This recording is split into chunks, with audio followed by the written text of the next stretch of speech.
हो गया दूध का दूध और पानी का पानी। जी हाँ दोस्तों, आपका स्वागत है मेरे चैनल ऑसम भोजपुरी पर।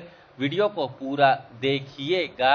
वीडियो पसंद आए तो वीडियो को लाइक और चैनल को सब्सक्राइब कीजिएगा। दोस्तों, पवन सिंह के लाइव का, पवन सिंह के प्रेस कॉन्फ्रेंस का भोजपुरिया दर्शकों को बड़ी बेसब्री से इंतजार था।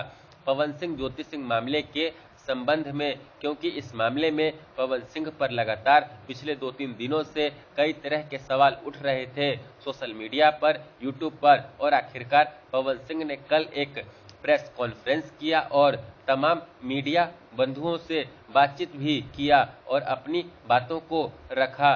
दोस्तों, वो अपने इस प्रेस कॉन्फ्रेंस में सबसे ज़्यादा जोर किसी बात पर देते हुए नजर आए तो वो बात ये है कि पवन सिंह अपने इस प्रेस कॉन्फ्रेंस में ज्योति सिंह से पूछ रहे थे कि तुम इतने दिनों से कहाँ थी, जो तुम्हें विधानसभा चुनाव के कुछ दिन पहले ही मेरी याद आई और तुम मेरे पास चली आई लखनऊ। तुम विधानसभा चुनाव के 1 महीने पहले, 2 महीना पहले, 3 महीना पहले, 4 महीना पहले भी तो आ सकती थी। तुम विधानसभा चुनाव के 1 महीना बाद, 2 महीना बाद भी तो आ सकती थी, पर तुम अभी ही क्यों आई मेरे पास लखनऊ। वहीं दूसरा सबसे बड़ा खुलासा उन्होंने ये किया अपने इस प्रेस कॉन्फ्रेंस के दौरान कि इन दिनों में, आजकल में ही ज्योति सिंह के पिताजी ने पवन सिंह से बातचीत किया था, जिसमें ज्योति सिंह के पिताजी पवन सिंह से बोल रहे थे कि तुम मेरी बेटी को विधायक बना दो, जिस पर पवन सिंह बोले कि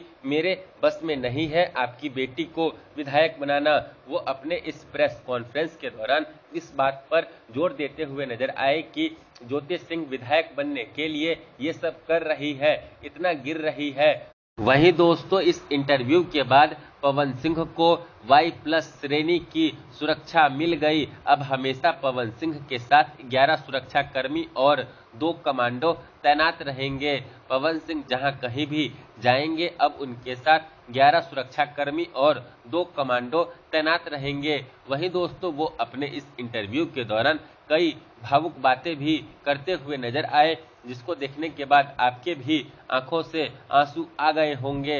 वो अपने इस इंटरव्यू के दौरान अपना निसंतान होने का दुख भी जता रहे थे। दोस्तों, पवन सिंह के इस प्रेस कॉन्फ्रेंस को देखने के बाद मुझे तो ऐसा लग रहा है कि पवन सिंह ही सही है। पवन सिंह ज्योति सिंह मामले में खैर आपकी क्या प्रतिक्रिया है पवन सिंह के इस प्रेस कॉन्फ्रेंस पर, कमेंट करके जरूर बताइएगा।